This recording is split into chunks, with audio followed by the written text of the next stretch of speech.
A very good morning, dear students. Today, I am here to summarize and bring out the main points of the chapter 4, Cartooning, written by RK Laxman. Cartooning is one such an art which most of us like. Very well. What are we going to study in this particular chapter? The chapter is a collection of the childhood experience of RK Laxman. Those anecdotes that he shares with us, how from which we can understand how he had chosen himself to be a cartoonist. So let us get to know about RK Laxman. Who is RK Laxman? Rasipuram Krishnaswamy Lakshman, well known as RK Laxman, was a cartoonist who created the comic strip You Said It, featuring the common man. The comic strip chronicled the life of the average Indian, his hopes, aspirations, and hardships.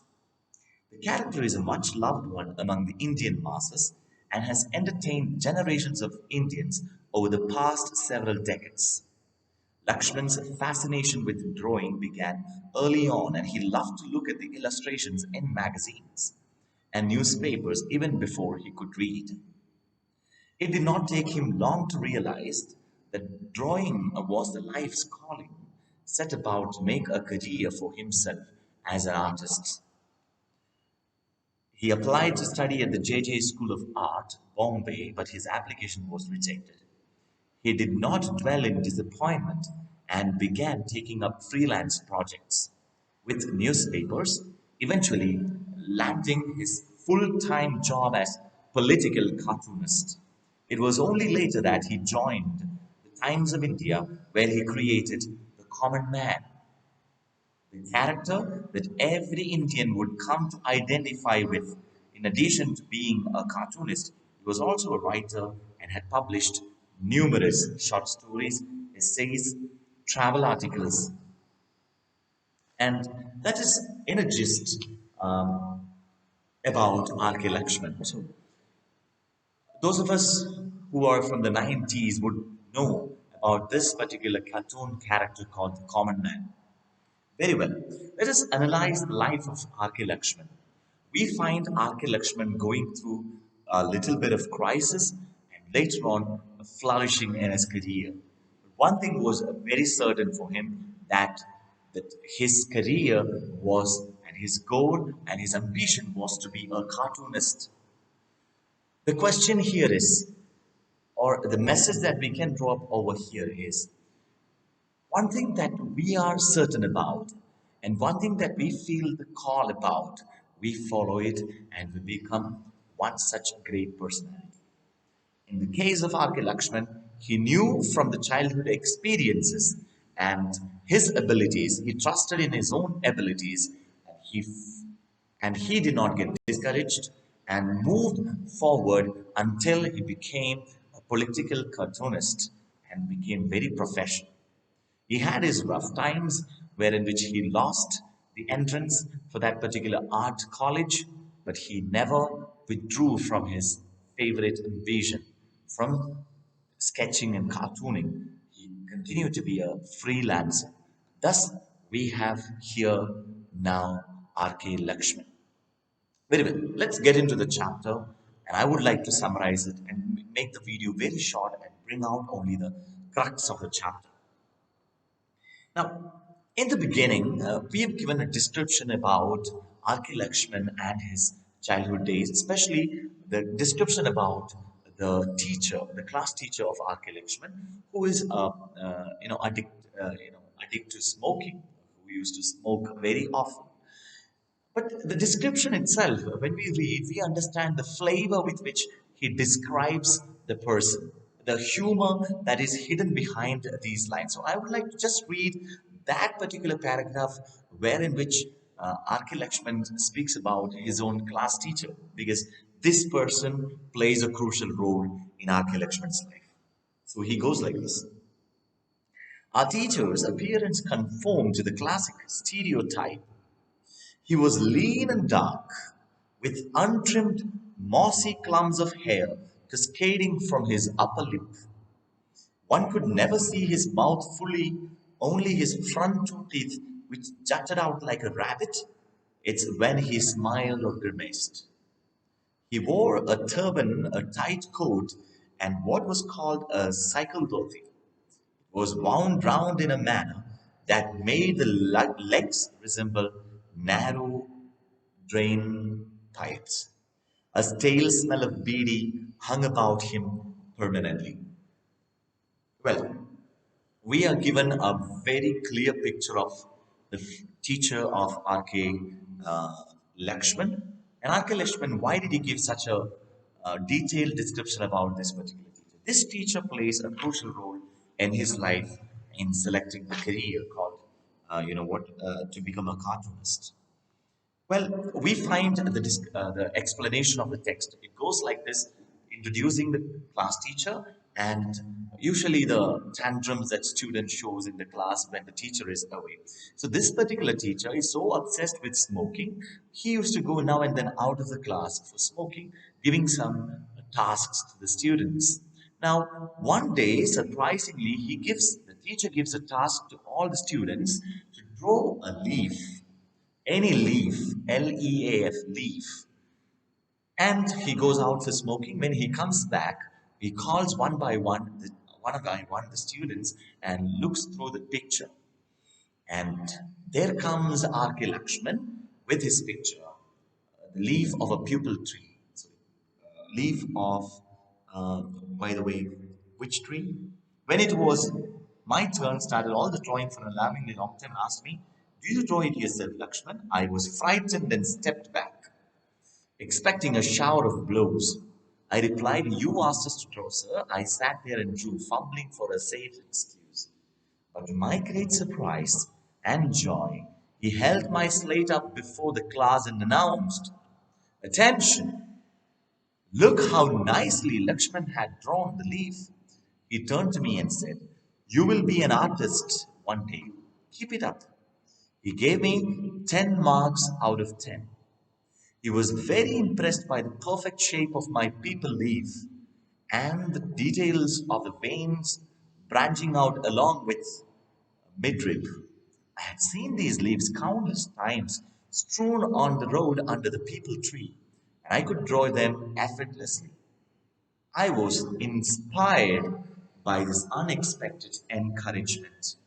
I began to think of myself as an artist in the making, never doubting that this was my destiny. So, that particular incident, wherein which he is being, he was being appreciated by his own class teacher, gave him that goal to become an artist.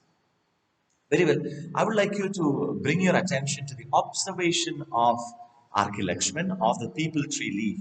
The midrib, midrib means the center line of the leaf, and the branches, that is, means the branches of veins that are, spreading both the sides of the leaves.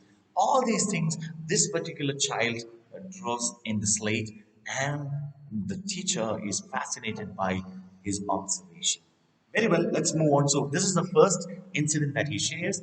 Then, being having encouraged by the class teacher, he goes home, draws the Roman, like the Roman senator picture of his own father. Father gets angry, but mother laughs at the picture and waits for the siblings to see. And that is another incident wherein which his art is appreciated. So cartooning is something different from drawing or sketching just as it is. Cartooning, we exaggerate a person's what specialities. For example, if I have a bent nose, that if somebody draws my cartoons, sketch, my nose will be a little more bigger, or my head will be body will be bigger, or whatever. So thus that's the second incident. At home he draws, then he started drawing everywhere, on the walls, on the pictures, on the floor, and everywhere he started to try out drawing the pictures. He also gives us a little bit of explanation about his likings to different subjects in the school. So he is a person who loves history and he hates maths, as well as not interested very much in other subjects, but he loves prose, and he shares with us two of the stories of the prose. And why he likes prose? Because prose and literature provides moral values. You know, he remembers two of the short stories that he had learned, or poems which he had learned while he was a little child in that particular school. So the first story is about the Punyakoti, the story of that particular cow named Punyakoti. The cow was being, confronted by a tiger who asked the cow to become the food for the tiger. But the cow says, I would go home and give milk to my child, baby cow, the calf, and then I will return and give myself. And the tiger allows him. And the cow returns after some time with, as he had said. And the tiger gets, bewildered and stunned at the, credibility of this particular cow. And tiger gets really desperate and in a way guilty, and he jumps over the cliff and commits suicide. So that is in short that the story of the Punyakoti that he remembers. Another one is the story of the story of the golden axe, or the woodcutter and the axe. As we all know, the woodcutter goes to that particular forest and cuts the tree, and his iron axe falls, gets thrown into the water, and he prays, and the goddess comes showing golden axe, silver axe, bronze axe, and then at last the iron axe. And the woodcutter tells that all the other axes are not his and the iron axe is his, which means the honesty of the woodcutter is being portrayed over there. So these two short story he just shares in the chapter, telling us about the moral values that he had acquired when studying prose. Then he remembers another incident in the maths class. So one day I was listening to the drone of the voice without paying attention. The class teacher, the maths teacher. Okay, so uh, the maths teacher gives RK Laxman a particular sum to do, and RK Laxman scribbles a picture of the maths teacher on his note instead of writing the sum.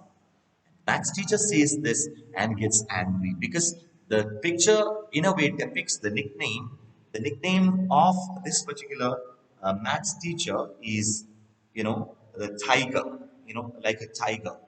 So I would like to read this particular part to you. He had asked us to copy down the whole problem and solve it. The class was busy tackling it, and so was I. I could not make head or tail of it, but I pretended to be engaged in this task too. Actually, I was doodling and sketching figures in the margin of my exercise book. Silence reigned except for the rustle of paper, clearing of throats, and occasional thump of the cane on the table as the teacher asserted his presence. He was prowling quietly between the desks, inspecting our work. Suddenly, I felt piercing pain in my left ear. The teacher was twisting it and at the same time pulling me up by its ear. You rascal, he shouted, making fun of me. You will answer for this mischief. Where have I made fun of you, sir? I moaned. Here, he shouted, showing the exercise book in my face and pointing out a creature like tiger cub I had drawn. He slapped my cheek and asked in dangerous low tone, who is it you are making fun of? Is it not me? Somehow the crisis subsided after arguments on both sides, with the teacher insisting it was his distorted image, while I pleaded in tears it was only a harmless doodle of a tiger cub. It was not an unpleasant incident. But many years later, I realized as I matured in my profession that the confrontation with the teacher was indeed beneficial. It was a moment of discovery vital to my understanding of the art of caricature. So that is how he realizes how blessed he is to draw a caricature. Now, the tiger cub which he has drawn had an imitation or a connection towards the teacher, maths teacher, who is also called in the nickname of Tiger, kind of. So this is another incident wherein which he realizes his potency in drawing picture, especially caricature. And from then on, he began to be focusing on drawing, sketching, and doing the caricature. Now, towards the end of this particular chapter, he links with the creativity which we discussed in the beginning. This observation would, so what he's telling is that what is creativity and how does it come out? It's an active imagination fueled by keen sense of absurdity. Could even see the human resemblance inanimate objects such as old buildings, the shape of bottles in a drugstore to the certain models of automobiles. This observation would certainly seem crazy to those with normal vision and thinking habits. A cartoonist born with a cock-eyed vision manipulates a face or a human situation and distorts it without losing the essence of humor. Now, how does a cartoonist look at things? A cartoonist can see if it is spectacles. The cartoonist can see in it, a binocular. So that is how a cartoonist see these things. Now, what am I trying to tell you? Fueled by imagination, an active imagination fueled by a sense of keen sense of absurdity. There are two things that you need to remember here. Imagination has no limits. Now, imagination should be our fuel in lighting the absurdity. What is absurdity? Absurdity is something which is abnormal, uh, which is not normal, which is, it's a disorder, could be which it could be distorted, but there is an order in it. So absurdity fueled by imagination is the main thrust for creativity. People say that you have to be thinking out of the box. How do you think out of the box? When you have imagination, an active imagination fueled by absurdity, so only then you find an absurd art appeal to you, which is, very much appeal to you. So that is one thing that you should remember. So that's RK Laxman telling us through this particular chapter. Cartooning is all about how he has grown this observation capacity and also his ability to focus on his own career, and how the encouragement of the teacher helped him, and also the shouting and that ear pulling of the maths teacher also helped him to improve his caricature skills, all these things. He also gives stress on how he loves history as a subject and how he is able to remember different wars and names of the kings as well as different incidents from the history, and his keen interest, or how he loved prose and how he has imbibed moral values from these kind of short stories. So I hope you've understood this particular chapter called cartooning. If you have any doubt, you can ask me in the comment box. I would reply to that. And I think making it a little more compact has made me go a little faster. Hope you've understood the chapter and its summary. Thank you so much for listening, dear students. Hope it's helpful to you. Thank you.